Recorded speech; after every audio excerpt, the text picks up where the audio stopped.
I sexually identify as an attack helicopter. Well, mate, you can identify as a helicopter gunship for all I care, but you don't get to demand the Royal Air Force repaint an Apache in your personal pride colours and gaslight people into giving the emotional ordnance so you can weaponize some nobody knows what the fuck are those trans rights because it validates your gender. It used to be a quirky self-expression, and now it's some full-blown entitlement wankery. I identify as an attack helicopter was just a meme back in 2014. By 2026, it's basically government policy. I never broke the law.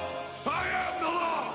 They paint it in ways unimaginable, as if a magical puberty blocker fairy comes by on Friday night whispering, "Just give the confused 11-year-old some drugs, it's totally reversible." Funny how the same people who think a kid can have a Happy Meal without parental consent also think the same little Timmy can sign up for chemical castration because he played with the Barbie once. The NHS is out here performing DIY alchemy. Turn all confused children into lifelong medical patients. Profit! Alright lads, before we dive in, remember, your feelings don't override chromosomes.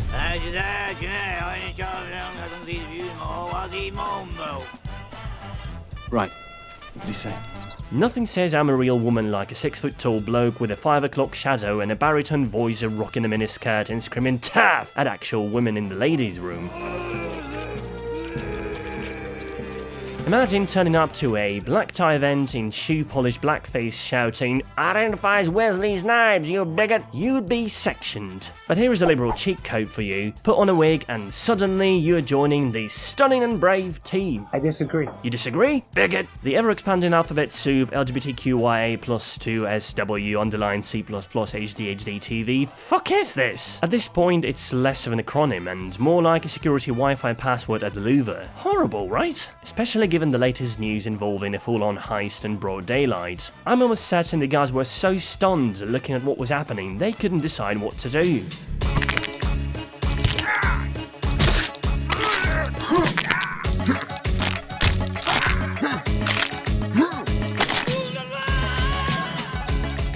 Every week there is a new letter, a new mental disorder, a new flag that looks like it was designed by a toddler on Red Bull, and a new sexual identity that requires a 40-minute TED talk to explain another asylum escapee self-report. I'm a demi-human, multi-lobotomized, offended by everything, ashamed of nothing, shithawk. Right, and I'm a king of Narnia. The door is that way. Actually, fuck it, take the window.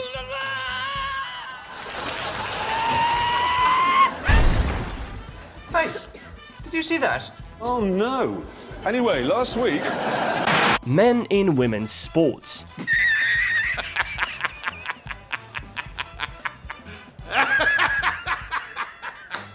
So I want you to picture this scene. Imagine a lad who couldn't hack it in the men's league, think of Leah Thomas as a real example, puts on his sports bra, changes his name to La Guerta, and suddenly he's smashing the world records in women's swimming, while keeping his cock and balls intact. If that is not sweet progression. But seriously, that's a poorly written plot of a really cheesy 80s comedy where the bloke dresses as a woman to win a gold medal for being the natural selection champion of the year. You're fulfilling your destiny.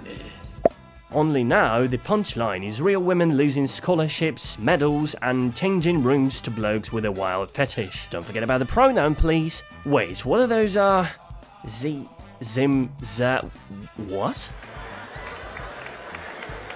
What the fuck is this? Congratulations, you've invented a language not even you yourself can speak, and now you demand the entire planet to learn it or get cancelled. You really think you can actually cancel billions of people? Because there are billions of people that disagree with you. Okay, whatever. Trans women are women. Right, repeat a lie long enough and... nah, still bollocks. Bullshit. If trans women are women, why do we even need the word trans to begin with? You're saying this shit! Why do you lot keep winning Woman of the Year awards? Why? It's like me declaring I'm a penguin, waddling into the zoo and demanding the Penguin of the Year trophy. But you are human, you bigot!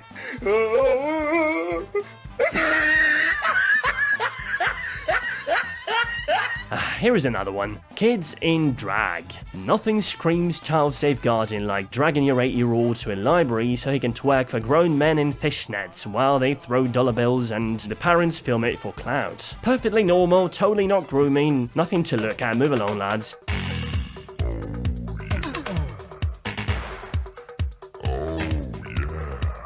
The ultimate trump card. Criticize any of this and you are literally the Austrian painter. Doesn't matter if you're a lifelong lefty feminist like J.K. Rowling, who spent decades fighting for women and gay rights. Say one word against the dogma and you're excommunicated faster than you can say biological reality, because it's a cult with worse fashion sense than Scientology. I am going to call the police. It's so easy.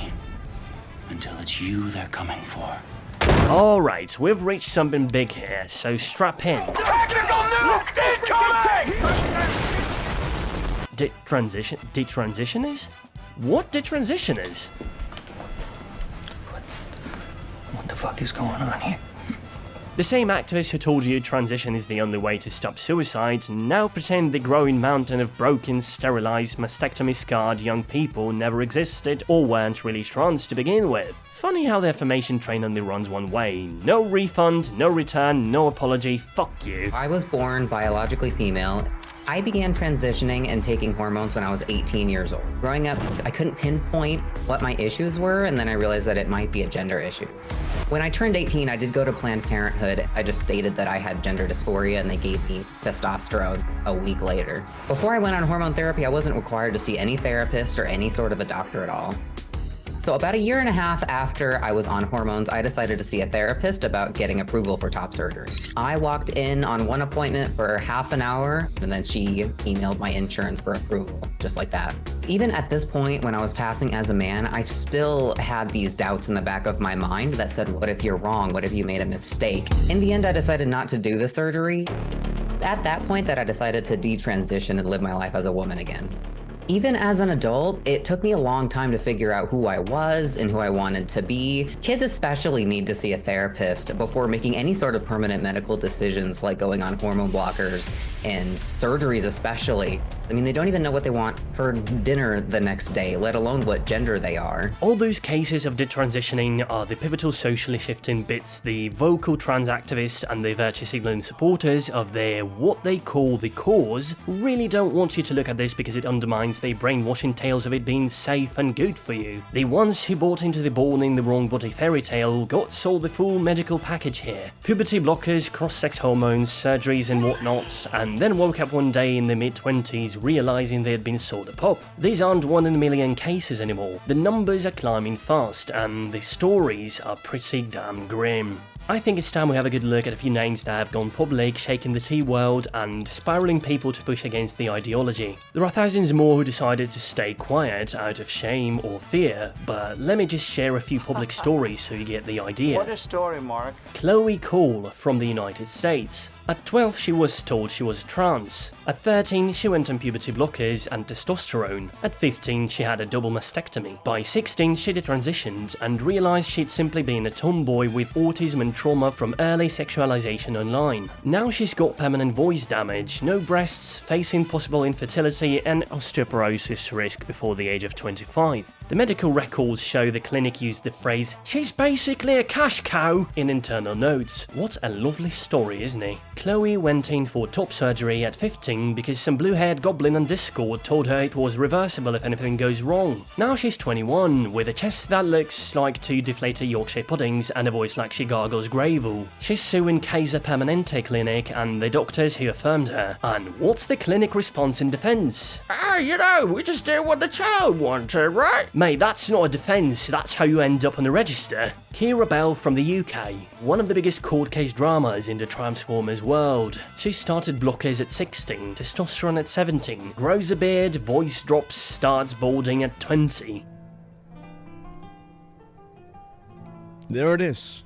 Double mastectomy at 20. Then she realizes she wasn't trans at all, just a lesbian who didn't fit the feminine mold. Later, she detransitions, but now has permanent facial hair, male pattern baldness creeping in, and genital atrophy from testosterone. She realized the beard won't go away without thousands in laser sessions she can't even afford. She grew it so thick she could hide a kebab in it. In all those desperate attempts, she tries to shave it off, and discovers testosterone turned her face into a bloody Brillo pad. Now she's spending her student loan on laser appointments, while the same activists who cheered her transition calling her a traitor to the cause. Traitor! Well, cheers for the support, I guess. In 2020, the UK High Court ruled that underage teens are unlikely to be able to give informed consent to puberty blockers.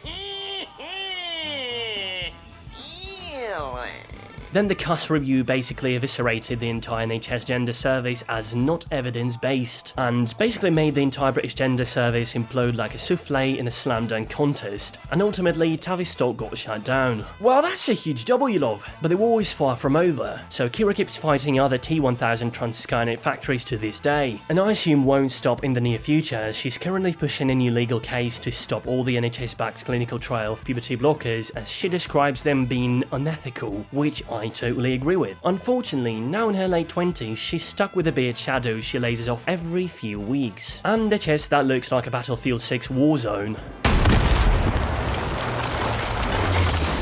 Kira's reflections on her medical transition would be basically this: I went and T because I didn't want to be sexualized as a girl. Now I'm permanently bald and sound like Barry White. I had my boobs removed to escape male attention, but here is the kicker, turns out men still fancy me. They just think I'm a 14-year-old boy now. Does that look like progress to you, dear viewer? I don't think it does. Where's my Progress. bitch? This is the pattern that repeats itself like a broken record. Thousands and thousands of people keep going public, expressing their regret as they weren't well informed, and simply had an insane amount of adults playing into their delusions for the sake of virtue signaling, and of course for the sake of "let's get a money sex boring, now I'm riches flowing." Beautiful strategy, fellas. But now it's time to face the consequences for being greedy and morally corrupt bastards who don't mind ruining lives for a few dollars rolling over into their pockets. 80 to 90% of childhood dysphoria used to resolve naturally after puberty, mostly into either gay or lesbian adults. Why are you gay? Post 2015, referrals to the Specialised Gender Identity Development Service at the Tavistock and Portman NHS Foundation Trust exploded over boasting 4,000%, consisting almost entirely of teenage girls with no childhood history of dysphoria. Clinics switched from watchful waiting to affirmation only, meaning if you say you're trans, you get the drugs, no questions asked. Lots of medical scandals are hidden in plain sight. Puberty blockers were licensed to precocious puberty at the age of primarily 5-6 years old, not for gender dysphoria. This is straight up off-label use with zero long-term data.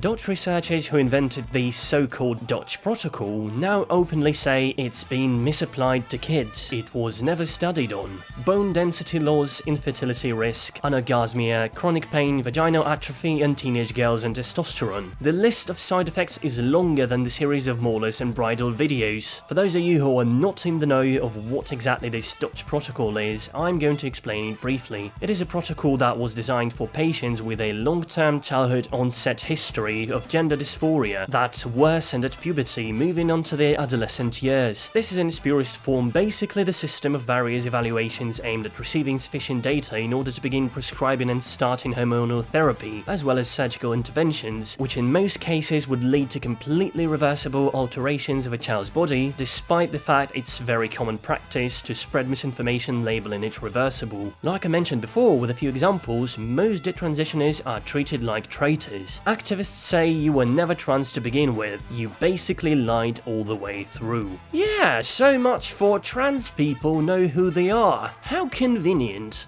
Are you retarded? Because, you know, there can never be the other way around. It's impossible to regret those poor kids and informed decisions they were fooled into. You could not live with your own failure. So many people pander to this global delusion. Clinics refuse to release medical records for lawsuits. Politicians and media simply pretend they are unicorns. Meanwhile, the same activists keep shouting, "I don't have a living daughter, I got a dead son." While it's understandable, it doesn't mean you should rush to the clinic. Statistically, 9 out of 10 youngsters with gender dysphoria have it naturally resolved over the course of puberty or by the end of it. But we have parents being indoctrinated by this agenda. They buy into this for the sake of feeling good about themselves, all while the body count of mutilated young people quietly stacks up. And these aren't some right-wing talking points. These are real human beings who got chewed up by an ideological machine that told them carving up their healthy bodies was the only way to be happy, then ghosted them the moment they showed any signs of regret.